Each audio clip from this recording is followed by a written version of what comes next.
I'm Susan Murphy. Tonight on KPBS Evening Edition, memories from the day that would never be forgotten. I was a 19-year-old brat that grew up overnight when the attack took place on Pearl Harbor. Honoring the sacrifices of those who fought to change the world and how Pearl Harbor inspires today's sailors. Tracking the trail of terror. I'm Peggy Pico with a closer look at what causes radicalization. Raise your glass. A San Diego beer giant is not waiting for Oktoberfest. How it's making history at European bars today. KPBS Evening Edition starts right now.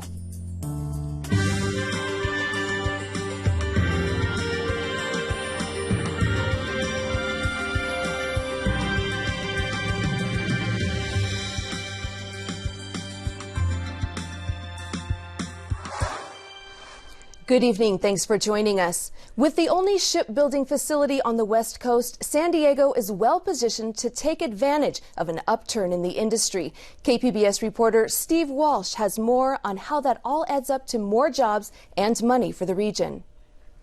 Less than 2 years ago, it was all gloom and doom for shipbuilders. They hadn't hired new people since before the recession. A new study from Point Loma Nazarene University shows the industry's local impact isn't just large at $1.75 billion, it's growing. As the study states, the Navy expects to bring more ships here, more exotic ships, and more numbers of ships. The Navy is under a mandate to build new ships and modernize the fleet. General Dynamics NASSCO is the only shipbuilder on the West Coast, and actually roughly half of its orders are for tankers and other commercial vessels. Downturns in the economy could affect this industry. It does have its ups and downs, but we could see the industry reaching all-time highs in terms of employment within the next 5 years. An economic downturn or cuts in the federal budget could turn those estimates around. Researchers found that right now the industry employs about 12,000 people. Another 5,000 jobs are generated through consumer spending. Steve Walsh, KPBS News.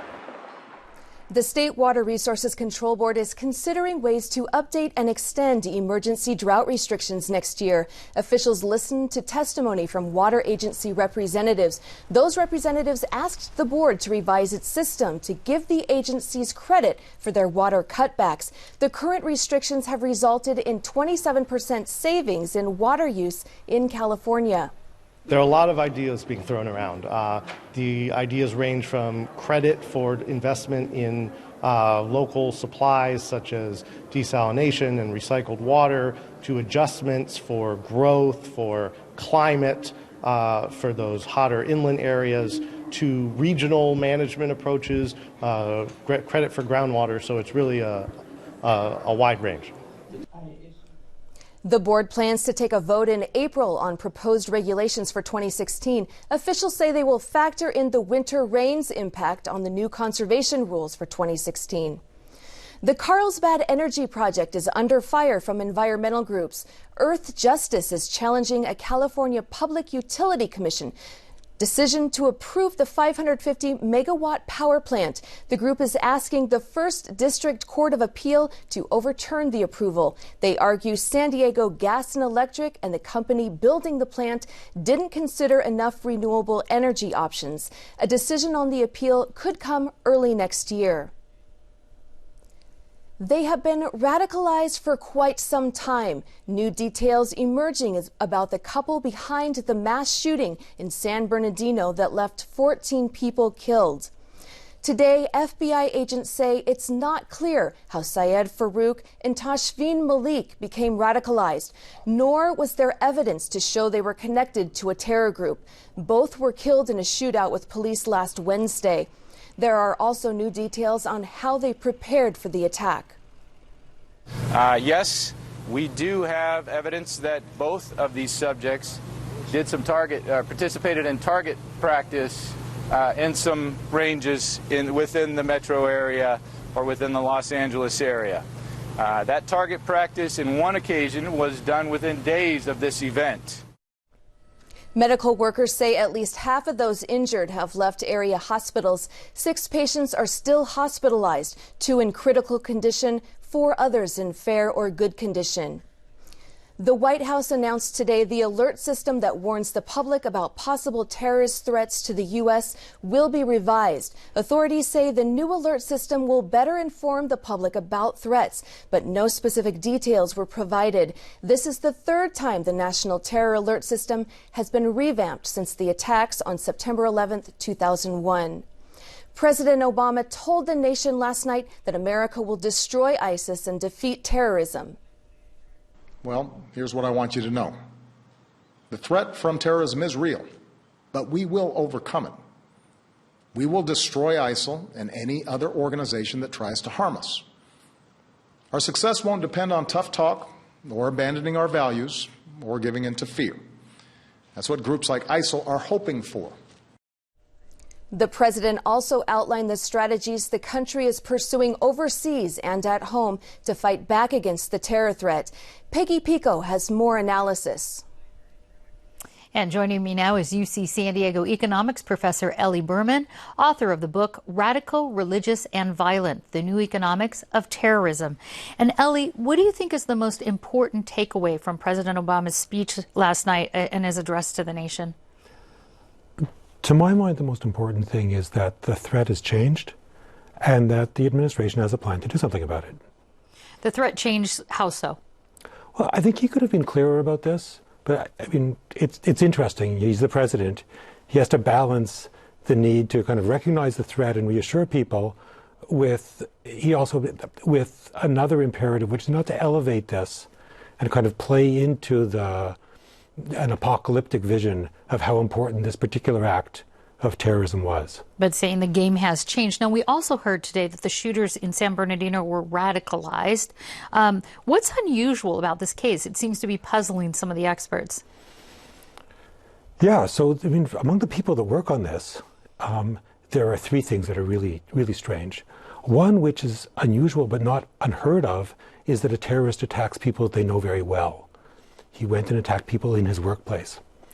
The other things have to do with her. She's a character that we haven't seen before, not in terrorism, not in mass shootings, not in fiction, as far as I can tell. The woman who drops off the child, her infant, with the mother-in-law, and then goes off to commit mass murder with her husband. And I hope we don't meet her again. Of course, yeah. Is it that she's a woman, or is it that she's married and has a child? Both.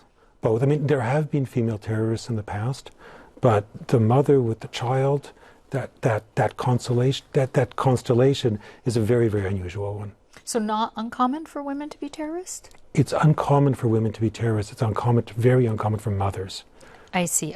President Obama also said that the shooters went down, quote, a dark path of radicalization, referring to the idea that so many of them referring to as self-radicalized. Right. How does someone become self-radicalized?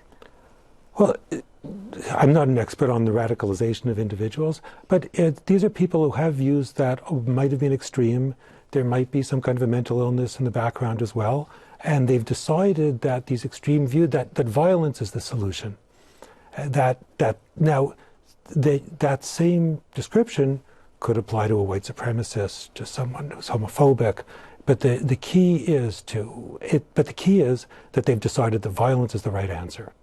And if you start to notice that, well, I guess let me ask you this first: do you think that self-radicalization or extremism is becoming more common, or are we just picking up on it more? No. It's that when he says that the threat has changed, that we're in a new phase, President Obama, I wish he would have been clearer about this. ISIS has changed its strategy. Up till a month ago, 2 months ago, they were mostly concerned with something that was very local. Now, with the attacks in the Sinai, in Paris, and people might not have noticed this, but in South Beirut, there were an attempt to attack innocents who were attached to one of their enemies. And that's a difference in strategy. These are provocations. It's international terrorism. They weren't doing this before. They're certainly doing it now. Now, what that means for us is that we don't face the same threats that Paris did, because we don't have fighters who are experienced kind of rotating through our cities. And that's a success of Homeland Security. But we do face the threat of people who are self-radicalized. And that's what we saw in San Bernardino. And Today, Homeland Security said it would unveil a new national alert system for terrorist threats. The husband and wife, though, in this particular case, these shooters, they were not on any government list. Do you think it's harder now for governments to stop these terrorist attacks, especially if they are self-radicalized? Yeah, so the bad news is it's much harder. If they're self-radicalized, the family, the friends, the relatives, the members of the community just won't be able to notice. And this puts a lot more responsibility on everybody to be a little more vigilant. At the same time, the bad news is, so that's the bad news, very much harder to find. The good news is that self-radicalized usually means self-trained. And so they're not going to have the ability to carry out a Paris-style attack because they don't really know what to do with the weapons when they have them in their hands. So the absolute worst-case scenario, trained fighters using military-grade equipment, that we're not facing because the trained fighters have been kept out of this country. But one step down is untrained fighters using military-grade equipment. Another step down would be untrained fighters using much simpler weapons. So let me just, for comparison, Israel since September has been going through a wave of self-radicalized attacks. They're called sometimes lone wolf attacks. Usually what they use is knives or motor vehicles to attack. Now that's 43 separate incidents, 21 fatalities. So again, coming back to the changes that President Obama was speaking about, Professor Ellie Berman, thank you so much. You're welcome. KPBS coverage of the shooting investigation continues on air and online at kpbs.org. Business students from Cal State San Marcos will unveil research this week that examines the feasibility of building a new international airport on Camp Pendleton. Lindbergh Field is projected to reach capacity in 2035. That's just 20 years from now. 3 years of MBA students' research has explored building a new international airport on Camp Pendleton. Their proposal includes building 2 runways on 5,000 to 6,000 acres. The site would be in the southwest corner of the base with access and parking in Oceanside. Today, Escondido-based Stone Brewing starts selling beer made at its Berlin brewery at taverns in 7 European countries. Stone Brewing claims to be the first American craft brewer to build, own, and operate a brewery in Europe. The company says its German-made product will be on tap at 40 European locations. Stone Brewing plans to open a bistro at their Stone Berlin brewery at the end of March. A failed diabetes drug developed in San Diego is being revived. KPBS science reporter David Wagner explains how it could treat a fatal brain disease. This drug was originally developed by a now defunct San Diego biotech company called Calypsis. It passed human safety trials, but it stalled under further development. For a new study published today, researchers revived the drug to fight Huntington's disease. This is a neurodegenerative condition that currently has no treatments. The drug that they tested increased lifespan in mice and reduced toxicity in brain cells derived from human patients with Huntington's. UC San Diego professor Albert Laspada is the study's senior author.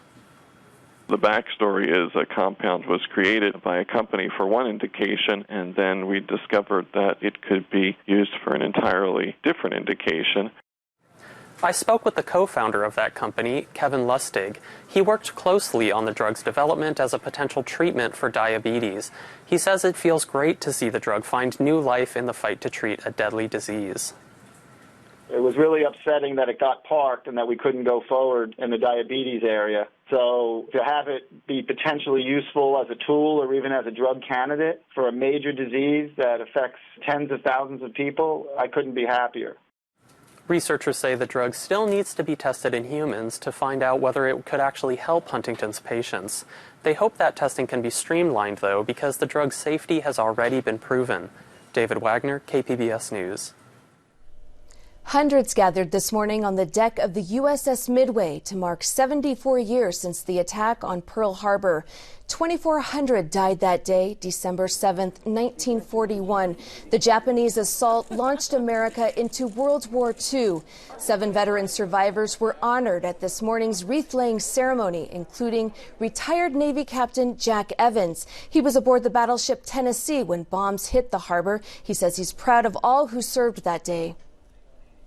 I would be remiss if I didn't acknowledge the bravery of all of the sailors who fought back against that attack. There are few remaining survivors of that horrific day. I recently talked to a few other Pearl Harbor survivors about their experiences.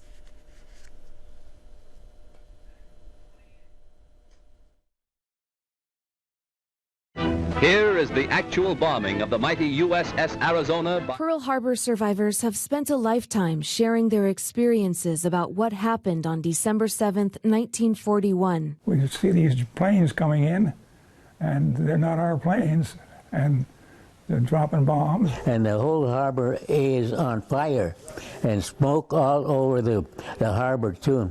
And seeing the Arizona explode and see about 32 bodies that went flying through the air. 93-year-old Gordon Jones, 103-year-old Ray Chavez, and 93-year-old Stu Headley are a fading group of living history. They're among 24 remaining veterans in San Diego County who lived to tell about the attack that launched America into World War II. Nearly 2,400 Americans died that morning, 21 vessels were sunk or damaged, and 323 military planes were destroyed. Headley was aboard the battleship West Virginia when torpedoes hit it. Fire was 3 times as high as this house from the oil that was burning. He escaped the ship by jumping into the burning sea and swimming beneath the flames. We went as deep as we could and swam underwater. We broke surface twice, and that's the hottest breath of air we ever breathed. Jones was stationed at the Kanoe Bay Naval Base in Hawaii when the Japanese attacked. He was wearing his dress whites on that Sunday morning and was ordered to disguise them. I had to take off my uniform and dip it in the coffee urn to dye it a different color so the Japanese wouldn't home in on us. Jones jokingly recalls he was a hard target to hit. I was too skinny then, and they couldn't hit me or drop a bomb near me. Chavez is the oldest known living Pearl Harbor survivor. He had wrapped up an overnight shift on the minesweeper USS Condor just hours before the attack. His crew made the first enemy contact. They spotted the periscope of a Japanese submarine in the harbor and had it blown up. I was real proud that I was involved in doing my little bit. Chavez says his pride extends to all who served that day and the battles that followed. The aging veterans share a close bond more than 7 decades strong. Their hats, shirts, and badges proudly display their years of service. Come on in. Also part of their exclusive club, child survivors, including Jody Adams. I can't forget any part of it. She was 12 years old and getting ready for church when she heard a rumbling noise. The sound was getting louder and louder, and the house started to vibrate slightly. So I went out to the front porch and looked up. She recalls the Japanese fighter planes barely brushing by the roof of her house. And as one went by just at that time and looked down at me, we did have eye contact. She rushed into her house to get her father, a naval officer. By that time, my father was jumping out of bed, having very... the language was not too good. He went to war. She and her mother stuffed food in pillowcases, got into the car, and headed off base. A Marine standing guard at the gate stopped them. He pointed to me, he says, "You watch out, let your mother drive. And if a plane comes, you see any plane anywhere in the vicinity, you pull over and get under cover." So that Marine saved our life. 74 years later, Adams has 4 children, 10 grandchildren, and 8 great-grandchildren. She's the head of membership for the San Diego Pearl Harbor Survivors Association, a job that does not require a lot of attention these days. Roll call once stood at nearly 1,000. This is today. It now stands at 22. Adams spends her free time talking to 5th and 6th graders about Pearl Harbor. It's the age she was the day of the attack. A lot of them have no clue as to our history. And so this to me is very important. Her authentic history lesson is simple. Patriotism, loyalty to their country, respect to those who fight for their freedom. And to never forget the sacrifices of those who fought to change the world. And Peggy Pico finds out what Pearl Harbor means to today's younger naval members. The Japanese attack on Pearl Harbor 74 years ago launched the United States into World War II. Today we remember the attack solemnly, but some service members live with the legacy of December 7th every day while serving aboard the USS Pearl Harbor.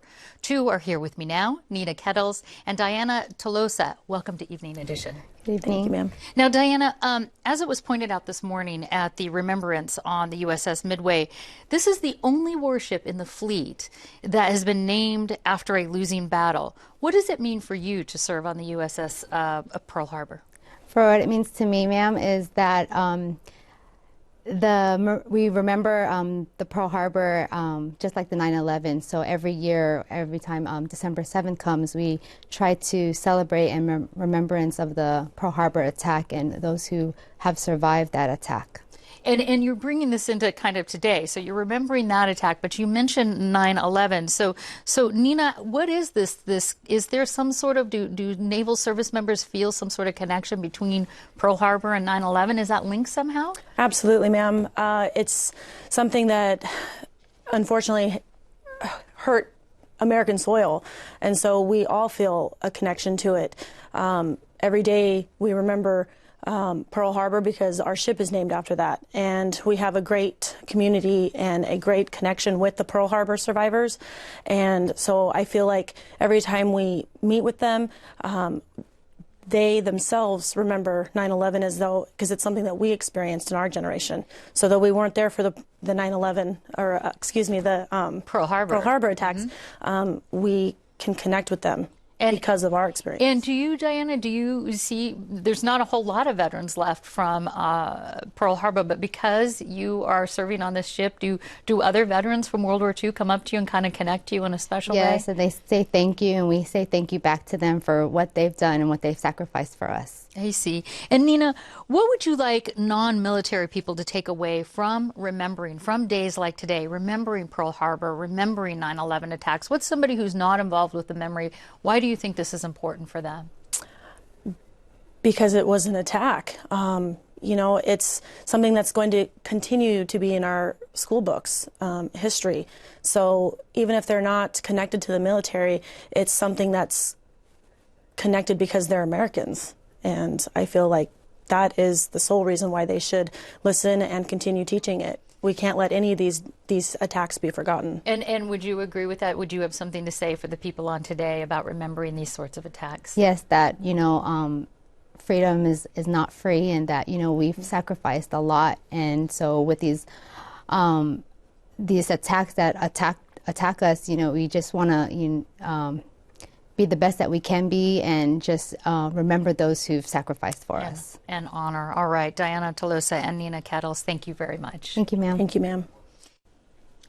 And I'd also like to thank you for supporting and watching me on Evening Edition over the years. This is my last night here on KPBS, and I'm grateful for the opportunity to have brought you so many conversations. Good night and happy holidays. I'm Judy Woodruff. On the next News Hour, we explore the making of political polls. How accurate are they, and what should we read into them? That's Monday on the PBS News Hour.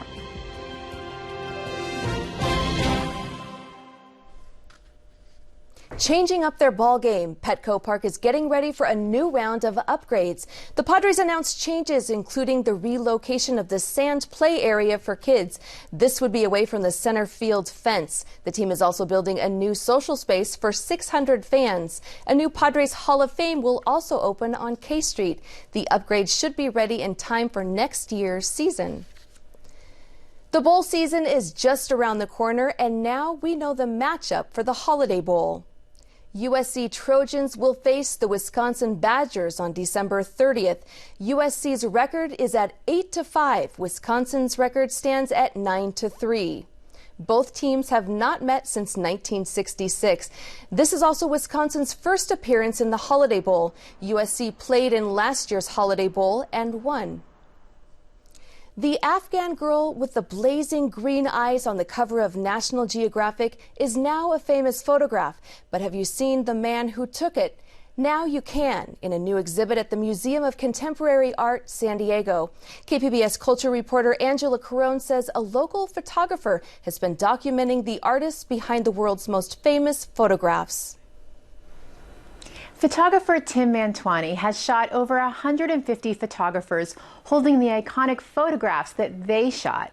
There's a portrait of Nick Utt, who took the image of a young girl burned by napalm in Vietnam.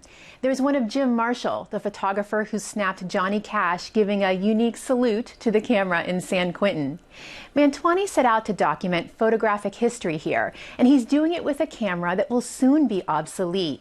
Mantuani uses a large format Polaroid camera, which produces poster-sized Polaroids. There are only 5 of these cameras left, and the film stock is quickly depleting.